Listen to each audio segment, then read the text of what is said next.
Tonight is the December celebration night at the fourth dimension, and tonight we have 6 celebrants with a combined 30 years of sobriety. Woo! Woo! So first, Chris will present Thomas with their 10-year medallion.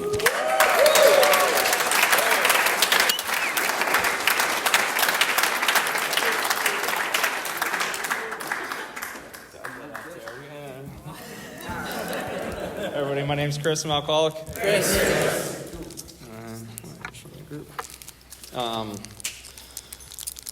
So, a real honor to give this guy a 10-year medallion. I don't know, 6 years ago, 7 years ago or something, a bunch of people got new sponsors. I was sponsoring a bunch of guys, and there was one who remained. I don't know if that's a testament to how sick Thomas is, or what. So this guy stuck around, and the rest came back anyway. But it's truly an honor to walk this path with him. He's got a bunch of cool stuff going on in his life right now, and I have a feeling we'll be talking. I mean, we talk nearly daily now, but I think we'll be talking a lot more in the next coming year. So I got this deal here. We all went to Thomas, Caleb, and I went to Akron a couple months ago, I guess now. So our chip system that we just did here was basically kind of started by this lady's sister, Ignatia, who was in St. Thomas Hospital with Dr. Bob, one of our co-founders. And she would give out this Sacred Heart medallion, and she'd say, you bring this back if you're going to take a drink, or if you did take a drink. So you bring this back if you drink, buddy.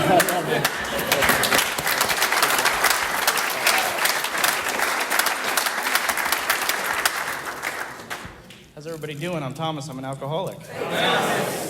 And this is cool. I know Caleb got one last month, and I was like, he better get me one. I don't know. Congratulations to everyone who picked up chips or years of sobriety. That's why we're up here tonight, not to celebrate us, but more to celebrate you and let you know that you can do it if a bunch of idiots like us can do it. And I don't know, man. I don't know a lot of stuff. What I know, 10 years ago today, I was sitting in county jail and life wasn't going too hot for me. And this alcoholism that I suffer from is strong, man, and it's powerful. And I'm sitting in county jail and I still have plans and designs. And I'm like, man, how can I get out of this place, right? And I'm just so delusional. I'm, telling complete strangers, I got big screen TVs at home, and I'll give it to you if you bail me out. And the only problem with that is I don't have a big screen TV, and I'm not allowed back on property where I was living because of what just happened.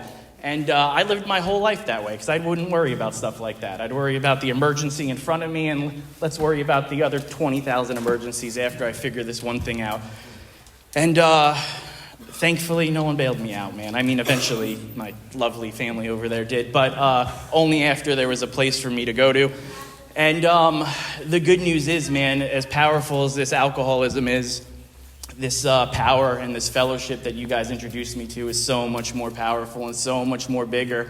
And I will forever be grateful for you guys. And this is Alcoholics Anonymous. I got my family over there.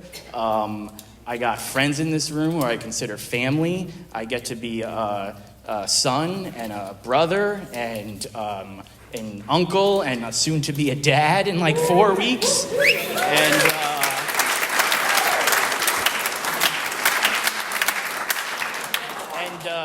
kid never has to see me drink. Never. And that's out of the cards for a guy like me, if you get loaded the way I get loaded.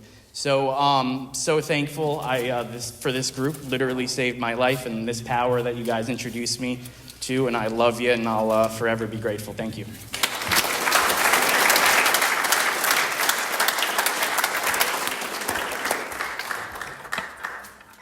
Okay, and now Chris will come and present James with their 8-year medallion chip.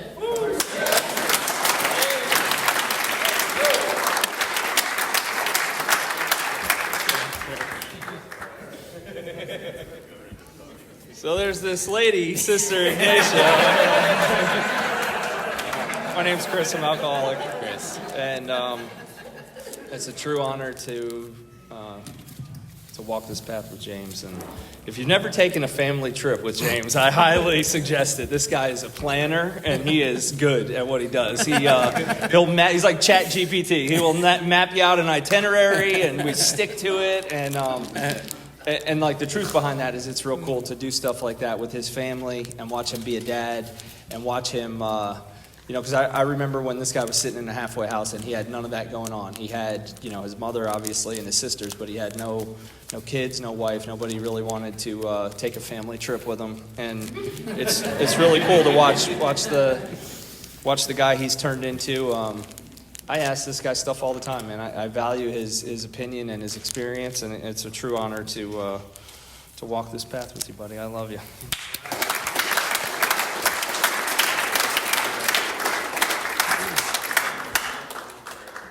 My name is James. I'm an alcoholic.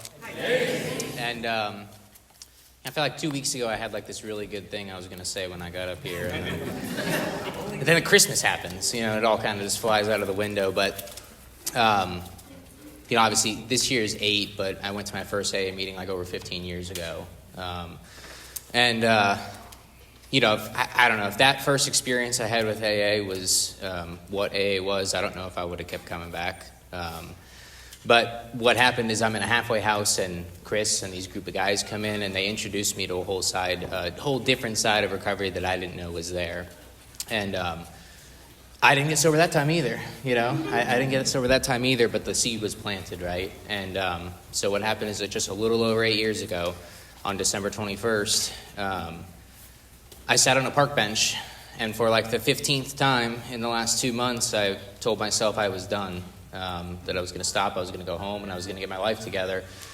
But there was something different about that morning when I watched the sunrise. Part of it is I think I knew that like my my now wife she was ready for me to hit the road. I had come home one too many times after a binge like that.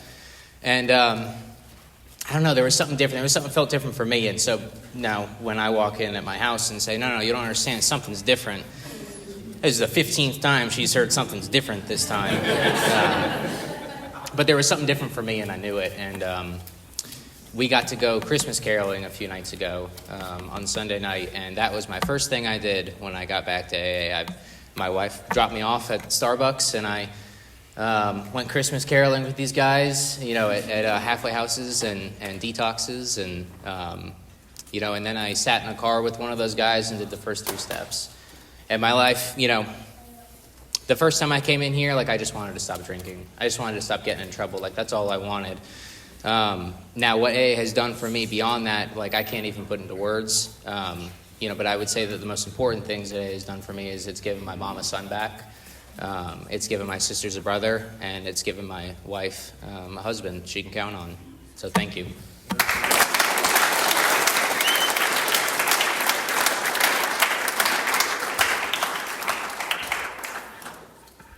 And now Seth will come and present Jeremy with their 7-year medallion. You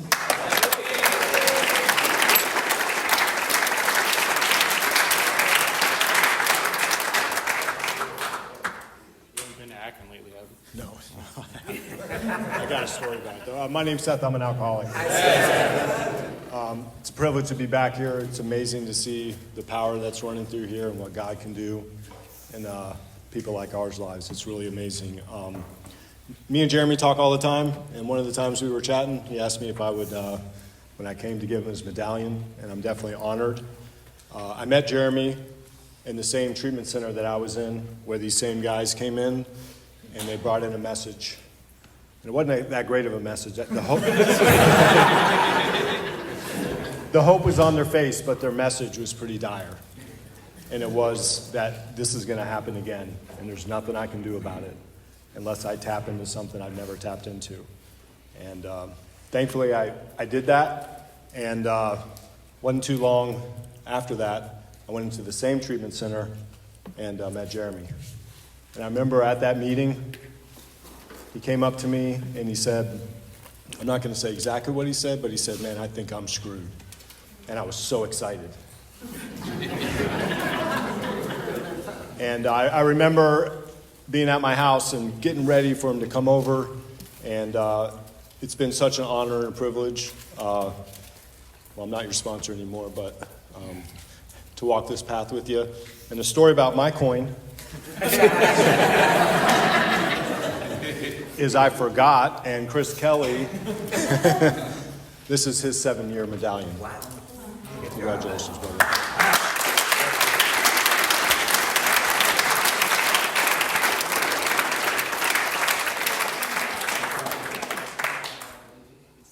Do I start floating once I rub on this?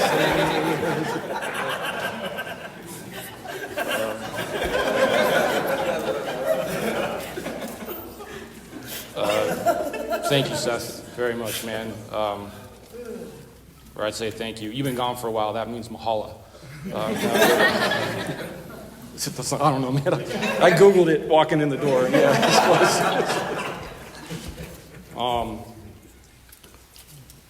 this is, I don't know, man. It's kind of like our book says you'll get a life beyond your wildest dreams, right? And the things AA's done for me and walking the same path as these guys, I'll tell you what, too, truthfully, like if you would ask me then the life I have now, I don't think I would have written that stuff down. You know what I mean? Like kids and responsibilities and all that kind of stuff. I was like, I don't really...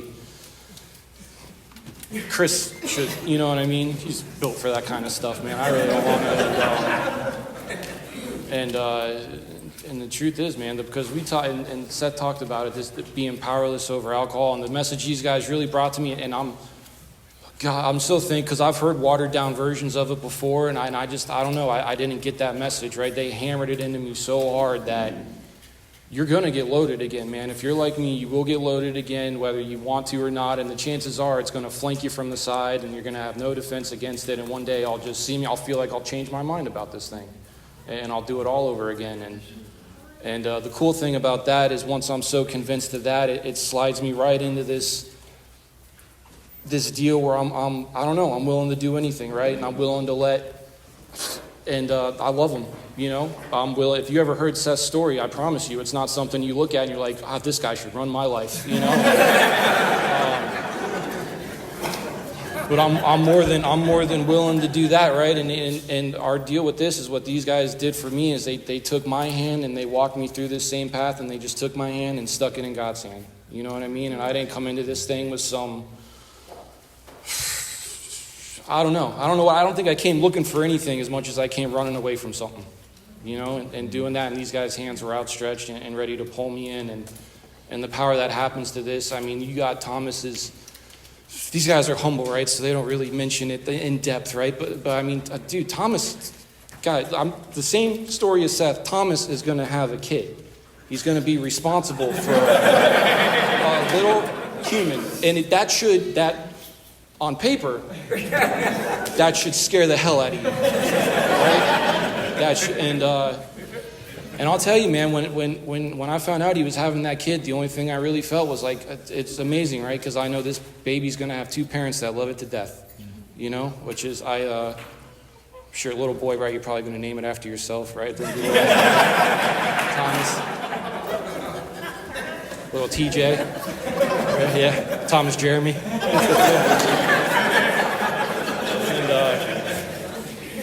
But I know it'll have two kids that love him. I watch Jimmy's one. An amazing, enthusiastic about his kids' lives. I can't. It's hard for me to fake it. You know what I mean? But like like one of the best dudes, man. You know what I mean? One of the best. And that's. I'll tell you what too. I say you hear from what they are to what they are now, and you can't deny that's some kind of power of God working through some guy's life to change him into something completely different, right? And thank you guys so much, man, for. My family thanks you for what you've done for me, man. I love you to death for what you did, man. If you're new, if you're running away, all the better, man. You know what I mean? There's a lot of hands that'll be outstretched to you. Please just grab onto one of them, man. So thank you guys so much for...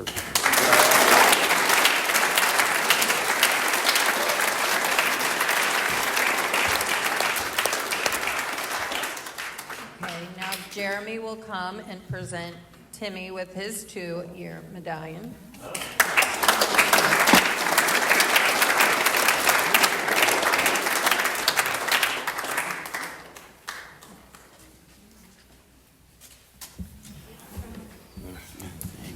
stay up here for a while.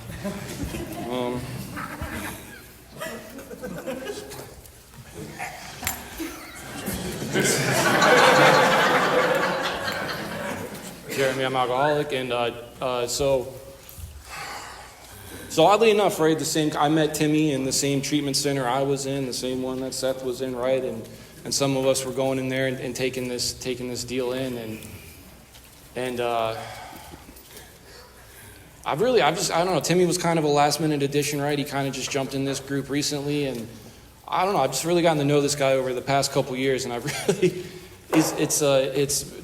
I beg of you, man, if you never talk to Tim, please try to corner this guy and get him alone, right? Because he's one of the coolest dudes I've met, man. Like, really, like, any time, a good time hanging out with him. I grabbed him a couple weeks ago and was bringing him here, and he was silent for a while. I remember him being real excited that he got to get in the front, right? Like, I picked him up and he got in the front. He was real psyched, and he's quiet for like 5 minutes, and he's like, it's like, wow, man, it's real sad, all these people relapsing around the holidays, but silver lining, I get shotgun. You know?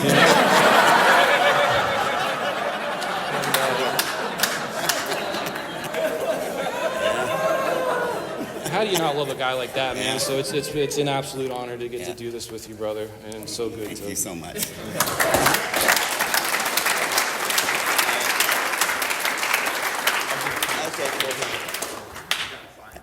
Hey, everybody. I'm real grateful to be here. I've never gotten a token before. I've been in and out of recovery for a long time, but I've never really, I never was really sober. I was always on the side of using something. And this time I managed to actually stay sober. And Jeremy, I love you. When I first met Jeremy, I was like, man, he's funny. I got to get around him.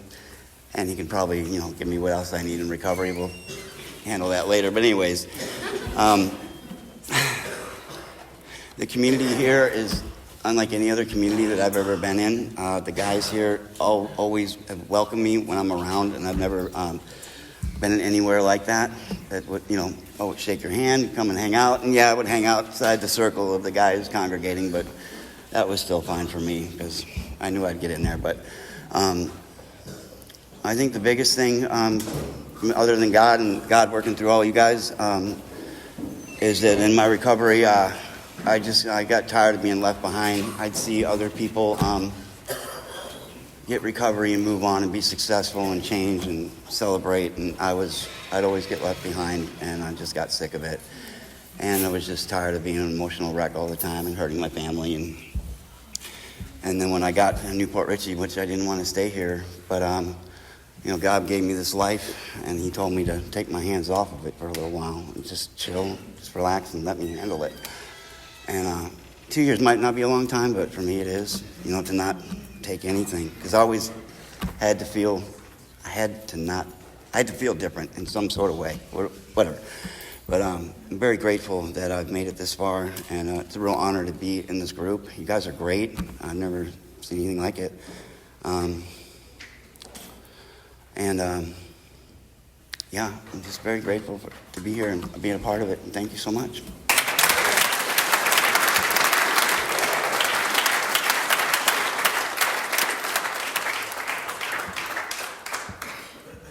Congratulations. Okay, Jeremy will come and present Tommy with his 2-year medallion.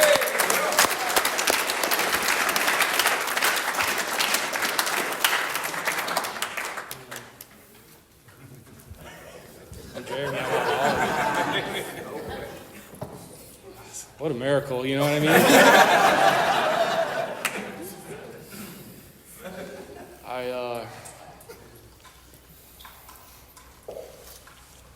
I don't know, if you guys kind of indulge me in this for a second, if you kind of like close your eyes and you picture like what it was like that couple weeks before coming in here and getting in this whole deal, and if you're like me, those terrible runs that you go on, and waking up to those 4 horsemen and the terror, bewilderment, frustration, despair, and I don't know, if you're like me, you get a phone call and you don't know what's on the other end, is it good or bad, and that pit you get in your stomach, you know what I mean?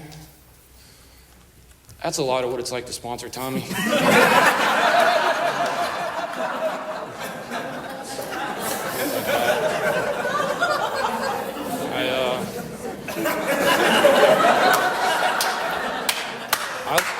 listen, I'm for real. I love this kid so much, man. This is one of those things where it's. Some of us rolled into the detox. I met Tommy, right, and got to watch him move his feet in this deal, and also got to watch this dude be a complete. I don't know if in my delusion coming in, I think everything is all great all the time, and maybe it is, maybe it is. I don't know. Alcoholism is a disease of perception. I can very well have the same day Monday, that's a great day, and have the same exact day Wednesday, and it's like the worst day of my life, seemingly. However, I watched this kid just be a wreck the first year, right? And I would get calls in the morning of how great his day was, and by 2 p.m., 3 p.m., he's like, I bought a plane ticket for Philly. I'm out of here, bro. I'm not doing this anymore. They cut my hours, 2 hours at work. I'm done, So you picture it to watch that, right? And then I watched, but what he kept doing too was despite how he felt, I watched him keep moving his feet in AA, and I watched him keep taking these actions and keep doing this stuff and keep doing this stuff, and I've watched this get to watch his life completely transform. Right, same as these guys, right? I've got to watch the power of God work through a dude who seems to be, on a lot of days, man, you talk to him, more concerned with other people than he is for him. At least it's an even, which is a miracle for me, for something like that, to be equally as concerned for somebody else as I am for myself, man. And relationship, I'm not going to tell this whole deal, dude, but I love you, bro. And this has been such a cool thing to do with you.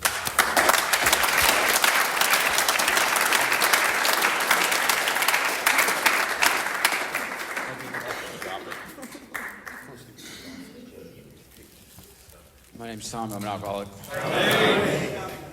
Congratulations to anybody that picked up tonight anytime.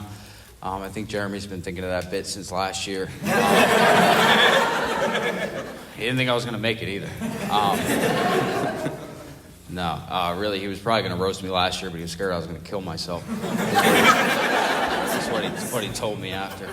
But I've also been thinking about what I'm going to say since last year, since I got off this stage. And the crazy thing is, man, it happened yesterday. This whole thing, I get to spend Christmas with my son and get him his first bike and watch him light up and be present in his life. And then at night, me and two guys that I sponsor go into the detox that I got sober in and carry this message on Christmas Day to these people. And one of the people that was in the detox is here tonight, which is, I'm so glad you're here. Because really, it said before, this isn't about us. It isn't about us celebrating. It's about showing you guys that it works, man. And it's really, you're the most important person in the room.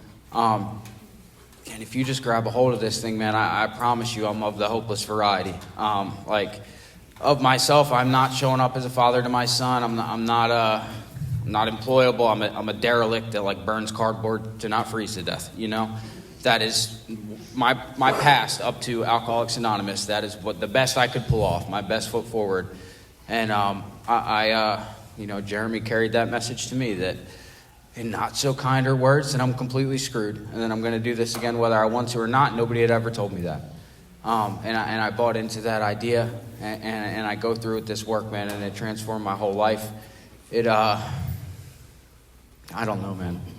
I was having Christmas at my brother's yesterday, and he's like my dad because I didn't really have a dad, and I don't know. He with tears in his eyes, he told me he was proud of me, and I don't know. I robbed this guy, a lot, and I don't know, man. To be able to be there and be present and be a brother for him and not show up as he wouldn't even let me in his house before, rightfully so, but. It's all a direct result of this thing and getting, really, man, just going through this work and getting this power that these guys are talking about is the only thing that's ever worked for a guy like me. So thank you.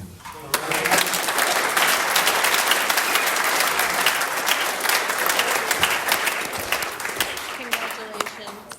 And now Chris will come and present Matt with his 1-year medallion.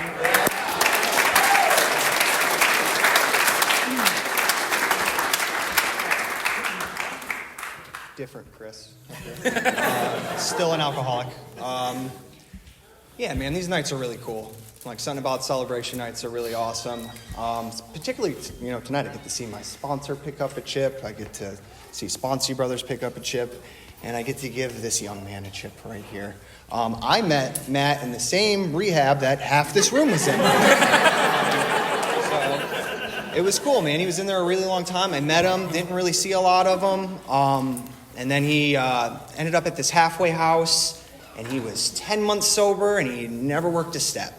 And he's like, I really need a sponsor. And at the time, I really needed to sponsor him, man. I don't think he realizes how much he saves my life. Like, it was a time when I really, I just needed it, It's been an absolute privilege and an honor to be able to bring him through this work. And I remember it was like last month or the month before, I'm like, dude, you've got to do a lot of steps before I give you a chip because it'll make me look bad if you don't. So, but it's cool. He's on the amends process right now, and between everything, man, I've gotten to see a lot of things change in him, man, and I'm just really looking forward to see where this goes, man. So, it's for you.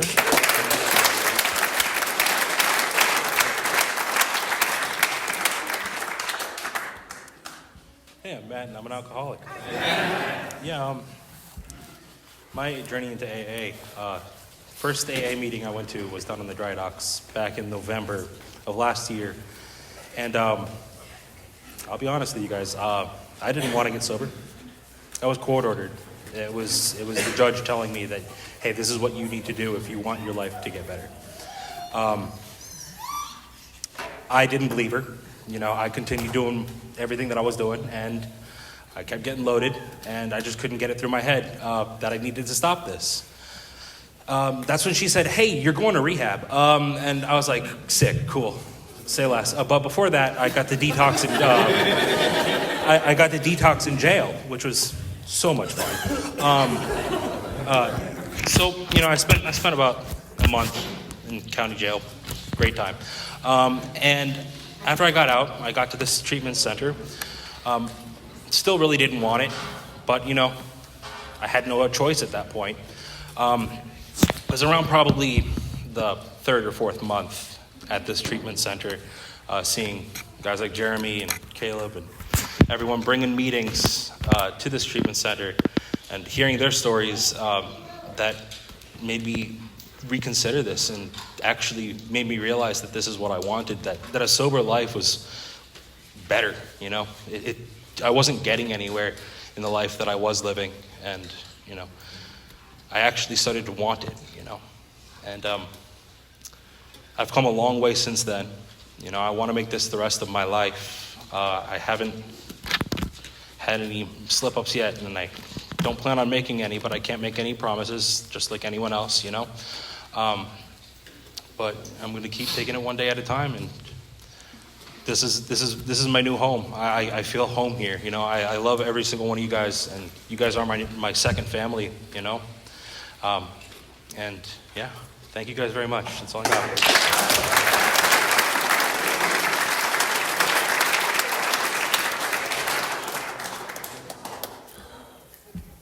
And now, Chris is our main speaker tonight. So.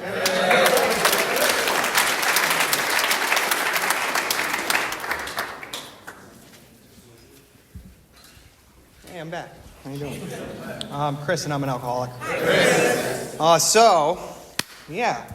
Super nervous, to do this. I've successfully sidestepped having to do this for a while now. So, but I'm really grateful to be here. I'm grateful that I was Matt's second choice to do this, which is pretty cool. But seriously, man, thank you for, I need this kind of uncomfortability in my life. I'll start off. My sobriety date is July 4th of 2022. I have a home group. It is here.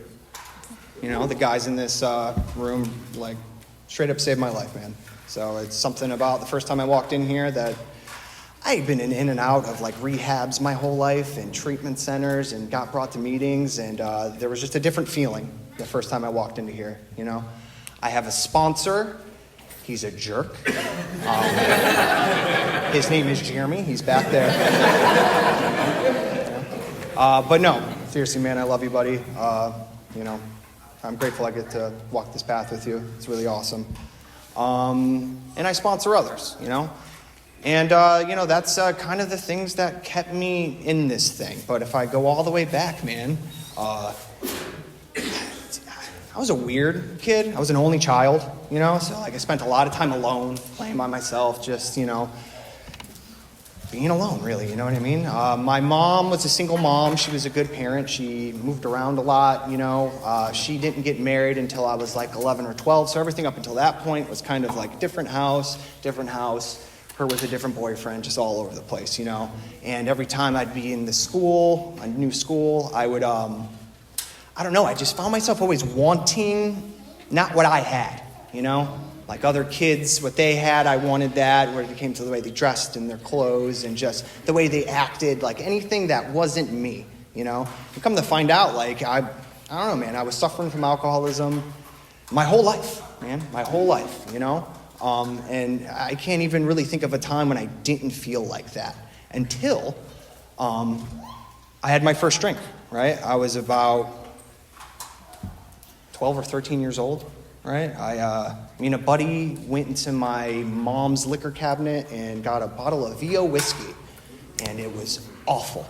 If anybody's ever drank that, it doesn't taste good at all, but I drank a lot of it, and I got an effect from it, and I was all in at that point, man. Something about the way that I felt, I knew I wanted more of that as much as I possibly could, And that was like my new focus, very quickly, like any real hobby that I had going on or interest that I had going on, I just didn't care about it anymore, I really just cared about hanging out with my friends and drinking, and as I started getting a little bit older, I remember I was 14 or 15 the first time I got arrested. Me and a buddy drank, and we decided to go vandalize an entire neighborhood on, it was Halloween. It was just before Halloween, so everyone had nice decorations and all that stuff, and I was just being a menace and destroying everything, and me and him got arrested, and we ended up in a detox, and that kid never drank again. That kid got in a lot of trouble and went, yeah, I'm not going to do that anymore. And even at that time, I was like, this is just part of it. You know what I mean? This is just... you got to deal with what happens, This is nothing really, no getting in trouble, nothing like that really trumped, the feeling that I was getting from drinking, And that kind of went on for, I didn't finish high school, I dropped out. I ended up in a treatment center at 16. I spent a fair amount of time in that treatment center. And that was one of the first times I ever got to see what Alcoholics Anonymous was. And I didn't want any part of it, man. I really didn't. I assumed that, I was just young, and I was going to grow out of this, and I'm going to just get my life on track when I'm a little bit older, because I'm just a kid, and this is what kids do, I didn't realize that this allergy, this, obsession of the mind really had a hold of me even during that time, because I spent this whole time in this treatment center just thinking about what I was going to do when I got out. And it wasn't like I'm going to go back to school or I'm going to be a better son to my mom. It was like I'm going to drink as soon as I can. All right? And that's what I did, man. I got out and I drank as soon as I can. And I remember that I was 17 or 18 around this time, and this weird shift kind of started to happen, right? Where the group of friends that I knew started to kind of break off and splinter.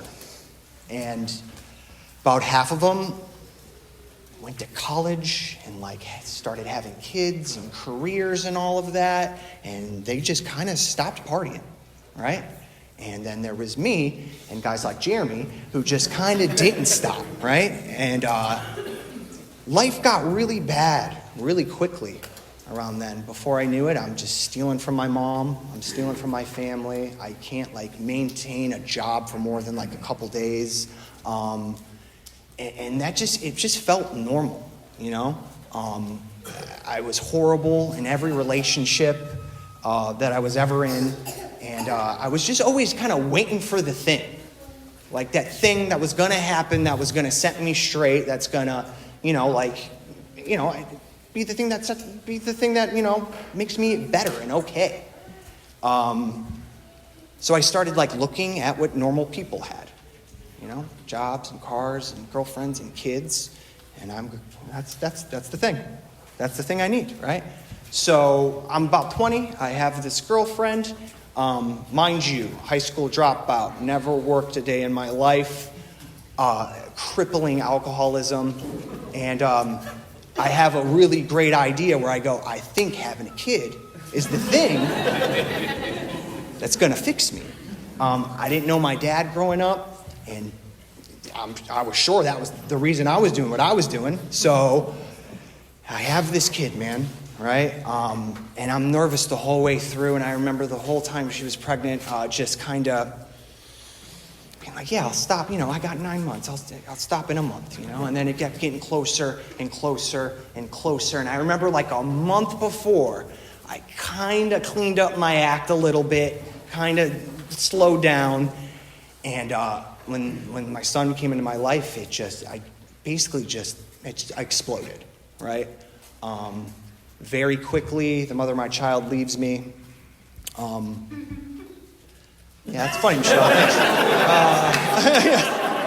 Yeah. All the girls sounded just like that, too, when they left me. I don't get to see my son, right? And I'm fighting, it's weird. I always, can see what society wants me to do and what normal people want. So I'm like, obviously, I need to fight for my son, right? And she tells me I got to go to court and pass this hair follicle test to be able to see him, and I just can't pull it off. I just can't. I put it off for 9 months, man. 9 months of just being like, yeah, we're going to, telling the lawyer, push it. Just keep pushing it. Keep pushing it. And it gets to the time when I got to go take this thing, and it's not even in my head to let's just stop, I get my mom to buy me that special shampoo, that cleans your hair. If anybody's thinking of using that, don't. It doesn't work at all. Worst $250 ever spent.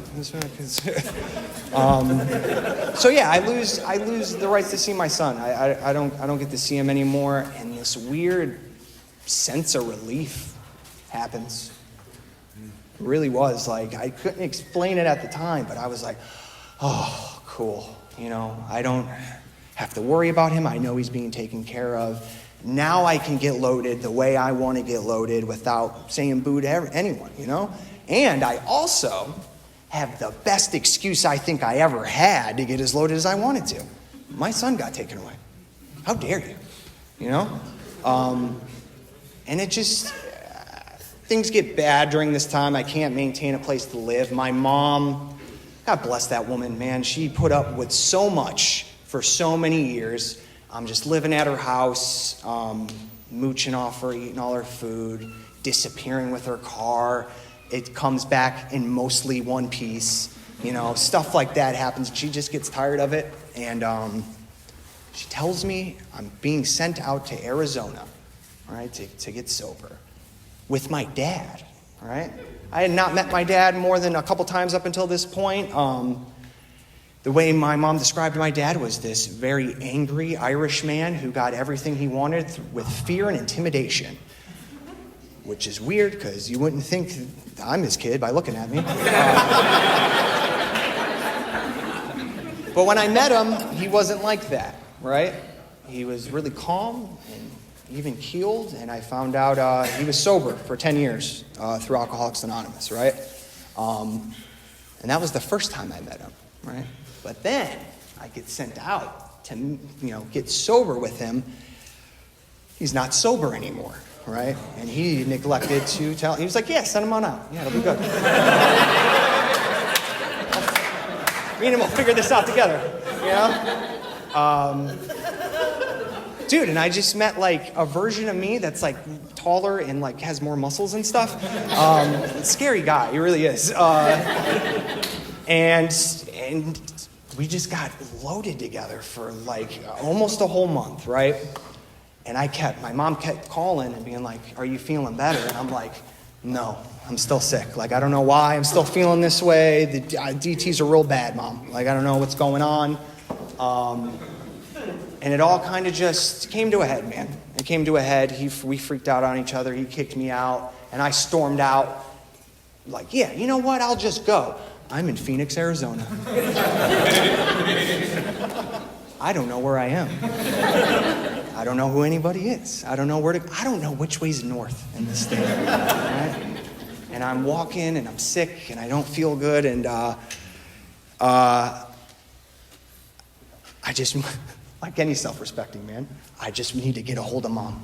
If I can get a hold of Mom, let her know that this is Dad's fault, she should let me back home. So I find a nice homeless gentleman, and he has a phone. I didn't have a phone. This guy had a phone. He lets me use it. I call my mom and let her know what's going on. She freaks out, and she just asks, what cross streets you at? I tell her, and family from my dad's side of the family show up. People I don't know. And I go, cool, they're here. They're going to probably bring me to the airport so I could go home. No, they don't. I get brought to a detox. They tell me, your mom doesn't want you home. You got to go to detox. You got to go to something out here, right? Which was good, because I walked into this detox and I have a seizure right when I walk in the door. And it was, I don't know, I wake up in this hospital, man, and this doctor was like, yeah, dude, you're going to die soon if you don't cut out what you're doing.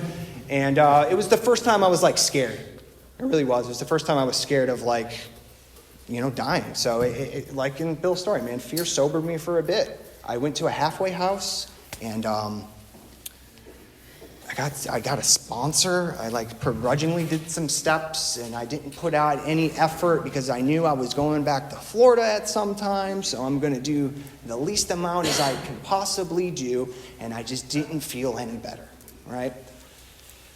And I had really big plans on what was going to happen when I got back home. And I get back home, and I had, like, this is how my life's going to go, right? My mom's going to be like, I'm so happy my baby boy's home. You could have anything you want. I'm like, thanks, Mom. Dinner'd be cool. I was going to see my son anytime I wanted to, right? And I was going to win this, not the mother of my child, different girl. I was going to win her back, right? I was going to win her back. And none of that happened. None of that. Not even kind of, Everyone had it. Mind you, I'm like 27 at this point, so like, they're like, just grow up and do something, None of that happened, man. My mom was like, you need to give me money for rent. And I went, come on, like I don't have any of that. Mother of my child's like, you're absolutely not picking him up. You have to go to court and do family plans and all these things with all this stuff. And I'm just like, oh man, that girl I was trying to win back, before I went to Arizona, we broke up, and I remember it was one night real late, and I was like, I'm going to show up to her house and declare my love to her and tell her I'm going to change. And she was a bartender, so she wasn't going to be home for a few hours. And I got there at 11, and then 12 happened, and then 1 happened. And I thought the next logical thing to do was break in and rob her house. The idea just kind of came to me, like it was, so this girl didn't want to talk to me, man. And, so life just didn't go the way I wanted it to just because I was sober. And before I knew it, I drank. Yeah, I drank. And I went on a run that lasted like 3 years at that point. Because I would be good about run for 6 months, get a month of sobriety. Run for a year, get a month of sobriety. Just kind of always doing that over and over and over again. But I was like, what, this is it, And then I met this girl. I met another girl. And she was me, basically, man. She got loaded the way I like to get loaded. And those 3 years were insane for me. They really were. The things that I was doing with her, just abuse and theft, and I was living on the streets in and out of different people's apartments, burning everyone we could. It was bad, man. And again, I don't take really any responsibility for what I do, so I'm sure it's her fault that I'm doing what I'm doing again. And it just, I need to get away from her. That's the thing. I need to get away from her. And I do. And I'm like, it's going to change. You know, I always have these big plans on how everything's going to go and how things are going to be different as long as I just tweak my plan from last time just a little bit. And I think one of my buddies let me detox at his house, and I did. And life was weird. It was going like mundanely normal is what was happening. Like I got a job, I was working, we got an apartment. Things were going like pretty okay, but in the inside I was just screaming, right? At this point, all my friends really had it up to here with me, so I kind of had to start my like covert years is what I call them, where I'm like secretly doing what I want to go do, you know? I got some other stuff in my story, so I have like good friends that know how to have a couple drinks and then go home. You know what I mean? That's not the case for me. I have a couple drinks and I go do other things, you know? And I secretly did that for as long as I possibly could, really. And during this time, I met another girl. Like, that's all I do, man. It's like, I meet a girl because I'm so lonely, and then I'm with that girl, and I'm sure she's the reason I'm getting loaded, and then she leaves me, and I go, of course I'm getting loaded. I'm heartbroken. Wouldn't you? You know, and it's just that. Oh, like, it's ridiculous. I meet a girl, and I'm with her today. We're actually engaged. But I ruined her life for like a year, man. Lying, stealing, just doing whatever I could to get loaded, you know? And this was my last run, really. And during that time, it was so weird, man. Like, I had been arguably so much worse off on other runs, you know? Like, this run was really not that bad. It really wasn't. But the thing that I remember was I wasn't getting there. You know, it didn't matter how much I drank. I just wasn't getting there. It was just like drink, blacked out. There was no like that part I want, just wasn't happening. Wasn't happening.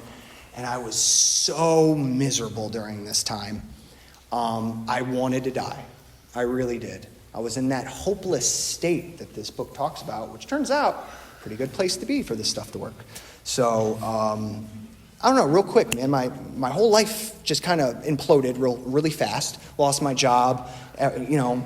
I melt down on Facebook. I'm one of those guys, you know? So, like, everybody just knows that I did what I did again, and da-da-da-da-da.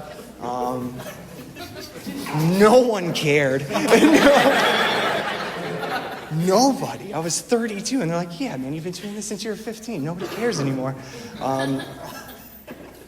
But Jeremy reaches out. He sends me a message, and he's like, hey, man, here's my number. Give me a call.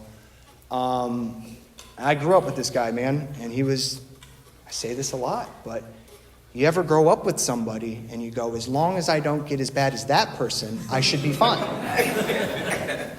Jeremy was that person.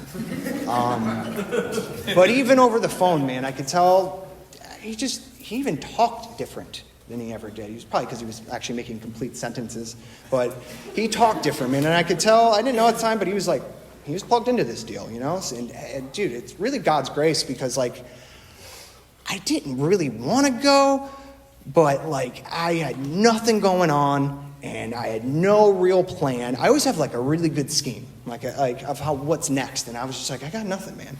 I was really I'd rather just die. He said, well, let's try to go to detox. And I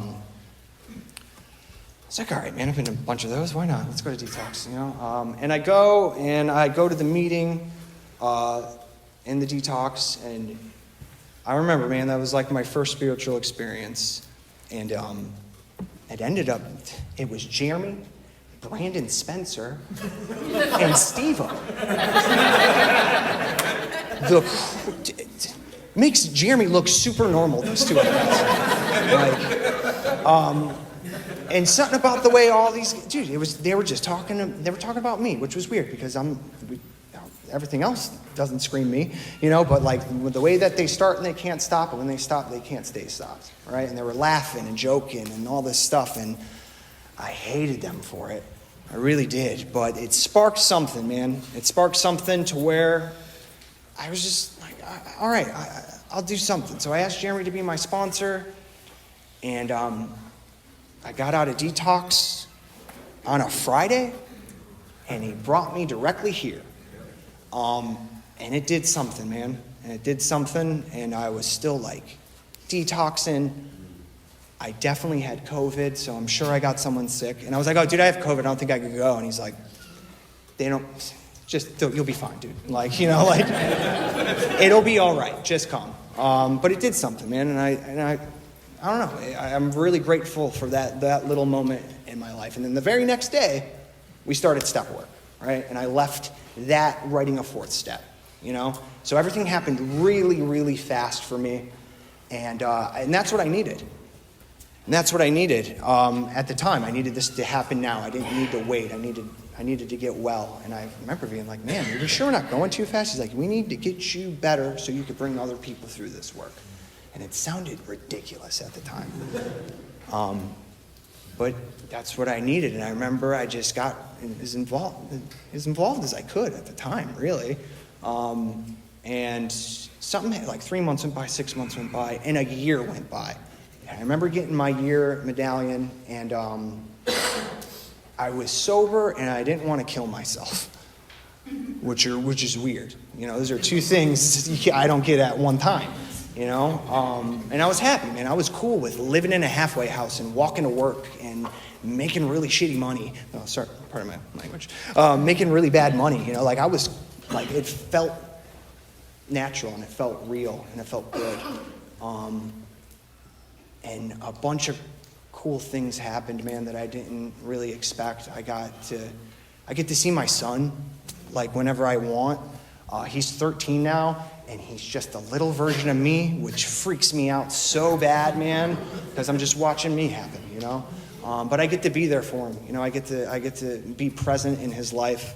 I got to make amends with my mom, who turned out, she was just really worried her son was going to die all the time, So I got to see a change in her happen. I'm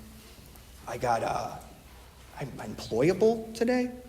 They give me keys to places, which is pretty cool. I didn't have a key to anything for years, man.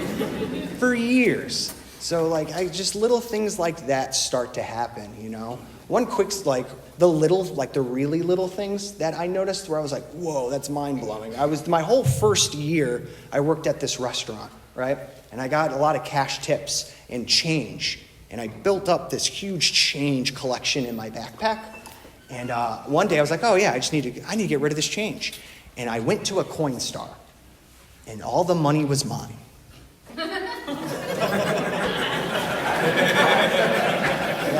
And I remembered when I was there, I went, oh, I've never been to a Coinstar with all of my own money. That's never happened to me before. And it was just little stuff like that starts to happen, and it makes you really appreciative of everything that's going on, man. And I get to watch miracles happen every day.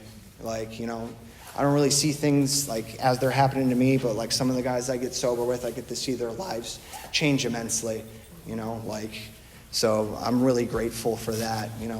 Tommy, for instance, man, screw sober. He lives in a home. That's wild that he lives in a house.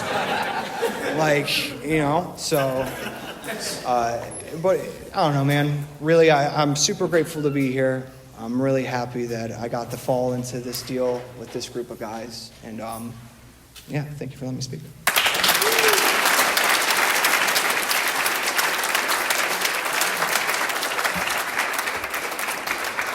Thank you, Chris.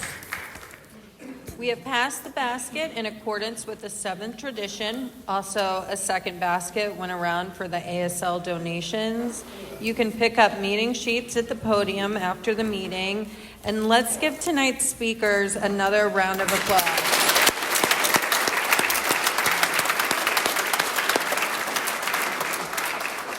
If you are willing to become a sponsor, please raise your hand. Okay, so now Michael will come and read There Is a Solution from page 25 out of the big book.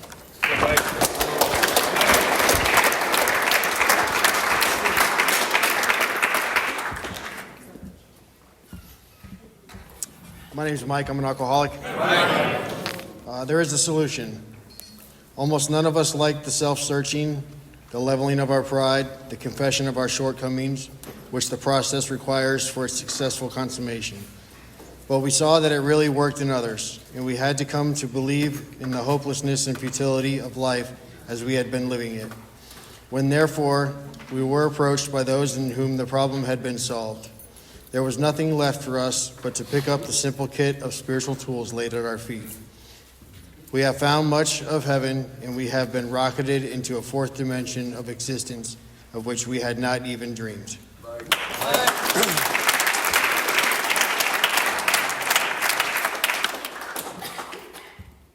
Thank you, Mike. Okay. And now Matt will come and read the long form of Tradition 12 and close the meeting.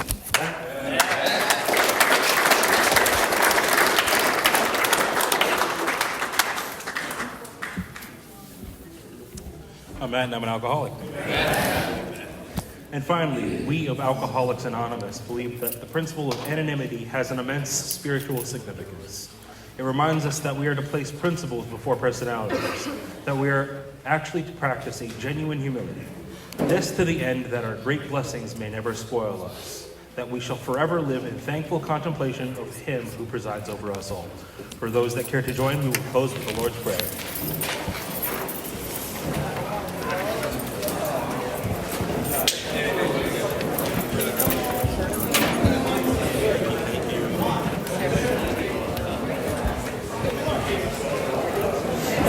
Squeeze in because it's funky over there. You're so funny. A corner full of men. Oh yeah, that must have been nice. All right, lock and load, people. Our Father, who art in heaven, hallowed be thy name. Thy kingdom come, thy will be done, on earth as it is in heaven. Give us this day our daily bread, and forgive us our trespasses, as we forgive those who trespass against us. And lead us not into temptation, but deliver us from evil. For thine is the kingdom, the power, and the glory, forever and ever. Amen. Stay. That's all right. I knew it was